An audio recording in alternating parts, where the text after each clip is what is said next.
नमस्कार मित्रांनो, येवा कोकण आपलं तसा असं मी का म्हणतोय, जर तुम्हाला कोकणात जायचं असेल तर नक्कीच तुम्हाला Chhatrapati Shivaji Maharaj park scout hall येथे कोकण बाजारचं 75वं प्रदर्शन सुरू आहे. 11 आणि 12 जानेवारी टायमिंग आहे सकाळी 10 ते रात्री 9 वाजेपर्यंत. प्रदर्शनाला तुम्हाला सगळ्या प्रकारचे स्टॉल बघायला मिळतील आणि मेन करून कोकणी प्रोडक्ट्स, कोकणी मेव्याचे स्टॉल तुम्हाला बघायला मिळतील. त्याच्यामध्ये तुम्हाला आमरस, तसंच आगळ, कोकम, कुरडया आणि विविध प्रकारचे कोकम मेवे बघायला मिळतील. तसेच डेकोरेटिव्ह आयटम्स तुम्हाला बघायला मिळतील. मकर संक्रांत स्पेशल हे एक्झिबिशन भरवलेलं आहे. तर मकर संक्रांतीला लागणारे वाण हे तुम्हाला स्वस्त दरात इथेच बघायला मिळतील. रेडीमेड रांगोळ्या तुम्ही इकडे बघू शकता. विविध प्रकारचे शूज, तसेच साड्या विविध प्रकारच्या हँडमेड वस्तू तुम्ही इकडे बघू शकतात.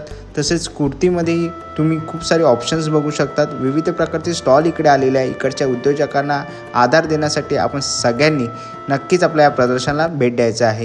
यूट्यूब चॅनलवर पूर्ण व्हिडिओ अपलोड केलेला आहे, तो नक्कीच बघा आणि मला इंस्टाग्राम पेजला फॉलो करा.